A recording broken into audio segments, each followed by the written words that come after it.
Hello and welcome to our March for Life podcast.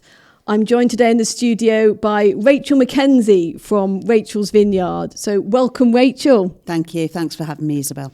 No, I know we normally talk on the phone a lot, so it's refreshing to actually have you here in person. It's great to be here, and the studio just looks fabulous. Yeah, well, I know a lot of people will know your face from Rachel's Vineyard, probably know your hair as well from Rachel's Vineyard. Just to briefly say, Rachel's Vineyard, that's for anyone who's been affected by abortion, isn't it? It is. That's the mothers, fathers, grandparents, family members, and also those that have worked in the abortion industry too. So I thought today that we would just look at our theme for this year's March for Life. So that's abortion isn't healthcare.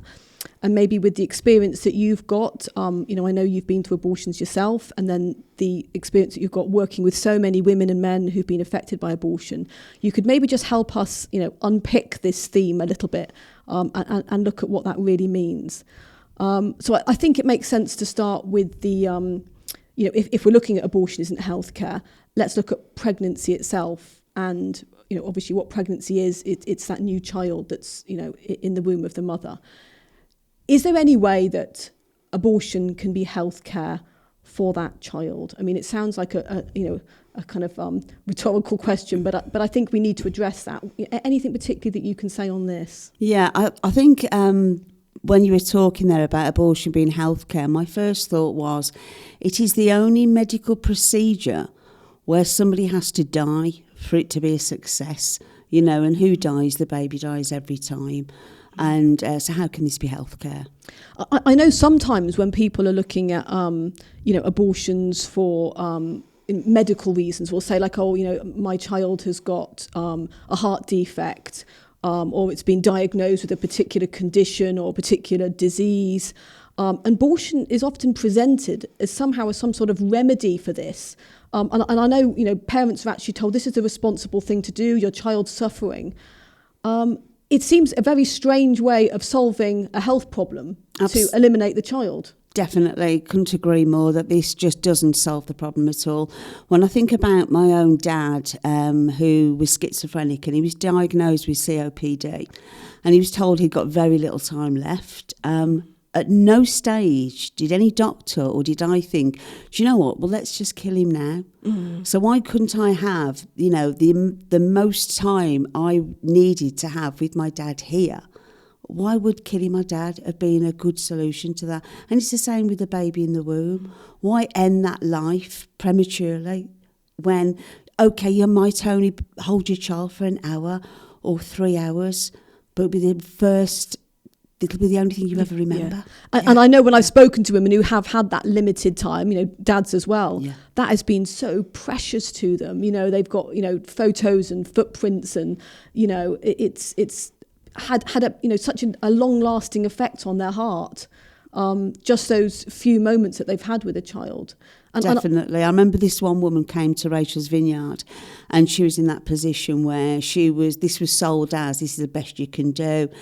And this like aha moment where she just broke down and she said, they stopped me being a mum. They stopped me being a mum. And I know we're all mums, whether we have abortions or not, but she'd have had been a mum, to a child that was alive, even though it was only a few hours, So that's just what a horrendous solution to a problem. And I know I seem to remember having looked at some stats in the past for women who've had abortions for those kind of reasons, for children that were very vulnerable and had diseases. And a lot of those women can actually suffer more afterwards, I think, because... in their hearts, they know that these children need more care. They need, and that's kind of extra bit of love when when your child's sick, you particularly, give them everything, don't you? Exactly. In the way of love. Yeah. And I think to have kind of like, rather than giving extra love, those are the ones that have been eliminated. Yeah. I think that kind of really can hit them from a mental health perspective afterwards, can't it? Without a doubt. And just touching on that a little bit more, there was this one woman in particular that came to Rachel's Vineyard. Again, she was told, your child's not going to live. And so she believed them, went on to have the abortion, and then they did an autopsy, and the baby was perfectly fine. Mm-hmm. And we hear this, don't we, Isabel, again and again. Yeah. How's this healthcare? Mm. This is why I won't call an abortion a clinic, because when I go into a clinic, I'm ill, and when I come out, I feel better. But an abortion centre, because that's what it needs to be called, you go in, well, 2 of you go in, but only 1 of you come out, and you're never the same again. Let's. I know I just mentioned a minute ago about mental health. Let's look at that then, because I know that when women go for an abortion, I mean, technically, abortion is still illegal in this country, but we know that there's many, many grounds on which women can get an abortion. And the one that most women get an abortion on is the grounds of mental health. And certainly before 24 weeks, that's what most women would be having an abortion for, supposedly for mental health reasons. Does it ever help the mental health of a woman? I mean, do you have any experience of this yourself or with other women that you speak to? So when I went for my first abortion, that was the only question I was asked. I was asked, will this affect your mental health? And I knew to say yes. And that's all I said, and the abortion went ahead. And I was never okay again after.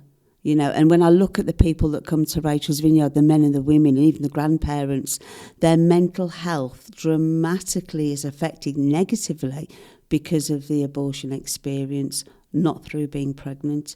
And how do you measure mental health anyway? I was going to ask you this, you know, when women are going for an abortion, if it is supposedly for mental health, do they have to see some sort of mental health practitioner, as, you know, psychologist or a psychiatrist or somebody who's, you know, maybe more expert in those areas?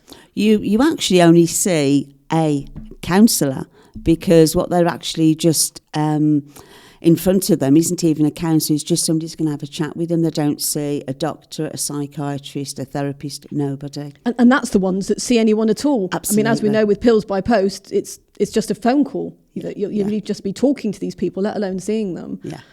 So effectively, women are diagnosing their own mental health and able to say that, you know, like you say, they know that the way of getting the abortion is to say it will affect my mental health. And a lot of women that come to Rachel's Vineyard, their mental health was affected before the abortion, before the pregnancy, because there was already a trauma that had happened, whether it was rape or abuse or, you know, poor parenting where abusive parents have hurt them. And so this was never fixed in any way. This was never supported or helped. So when they became pregnant, they were already vulnerable. They were vulnerable, and then the best you can do for them is to kill their child. That has a huge impact on these women.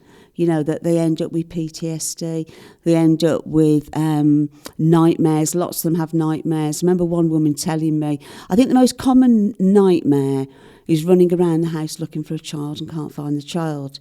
But this one woman, I remember, I'll never forget her nightmare, and she said that she'd got this shopping trolley and she'd fill it with baby clothes, and every time she got to the till, she'd look down, it'd be empty. And that's when she'd wake up and realise that, you know, not only was the trolley empty, her womb was empty. Yeah, I've heard stories like this from women about, like you say, the kind of mental health side of it, particularly with nightmares.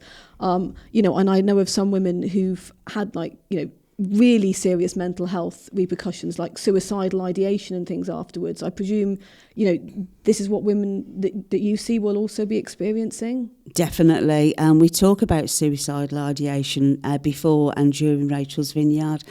I remember especially Natalia telling me after she did a video for yourselves on March for Life that she'd made a pact with herself that after Rachel's Vineyard she was going to kill herself if she didn't feel any better, because she couldn't cope with that pain anymore. And then since then I've heard that many times, you know, that the suicidal ideation is so real, and, you know, it's like the grief will never end. You see, with any grief there is a loss, somebody's gone, but you've got a funeral, you've got a memorial. But with abortion, there isn't that. So it's like the grief goes on, and so the mental health pain goes on and on. And I can imagine a lot of women don't even understand why they've got that pain of grief, because if everyone's confirming them that, you know, it wasn't a child and you made the right decision, then it's not even understanding why they feel that pain and having these nightmares or experiencing these PTSD symptoms or whatever it might be. Yeah.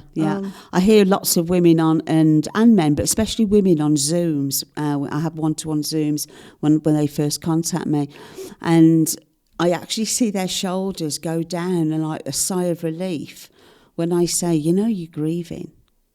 And they're like, oh my gosh, that's what's going on for me. Because nobody's told them. And then the added complexity of grief in abortion is that you caused that. You played a part in that, whatever your part is.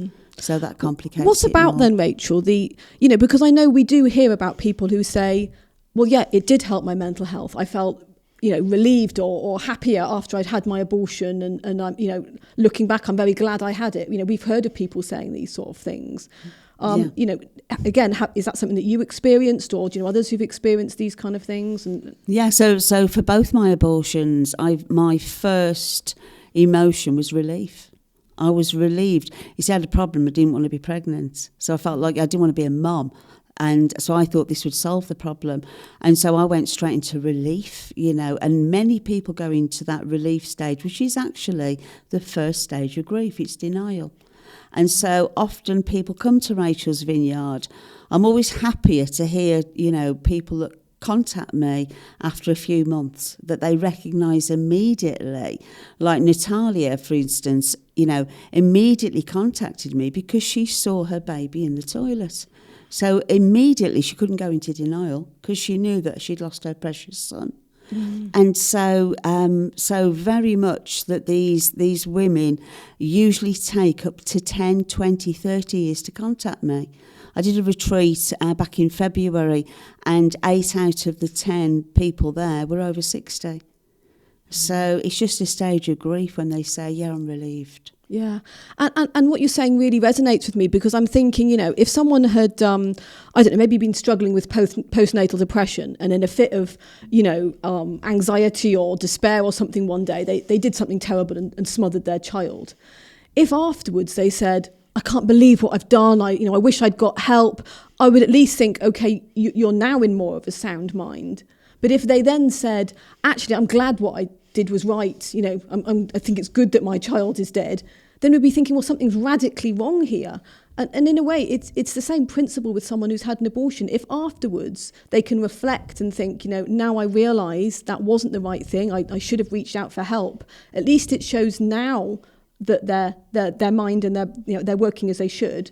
But otherwise, like you say, if they're actually really glad about it, then it shows that they're still not in touch with reality. Because the reality is their child has died, and that's not something that we should be glad about. Exactly. And also, that these women that wait years and years and years, or not wait, just in denial for years, as I always say to you, down to Isabel, it comes out sideways. In drink and drugs and promiscuous behaviour and self-harm, and not just cutting themselves, but self-harm where they're actually punching themselves in the face or looking in the mirror and going, I hate myself. I remember one woman, she hated herself so much she couldn't even stand to have her name written on a piece of paper. That's how much self-hatred that she had. Yeah, I mean, I need to move on to another slightly different topic, but I just want to mention on that, I do remember, I know of a friend of ours who, and she doesn't mind this being shared, that she said something similar, that she'd after she went to a Rachel's Vineyard, I think she was getting ready for a night out, and she went into the bathroom and she screamed, didn't she? And her husband came rushing in like, what's the matter? And she said, my eyes are blue. And he was like, what do you mean your eyes have always been blue? And she said, no, they were always black. Yeah. And that is how the abortion made her see herself, So, yeah, you can see what was going on psychologically with that poor woman. But then looking at physically then, obviously it doesn't help anybody from a mental health perspective, but what about any physical implications or consequences of an abortion?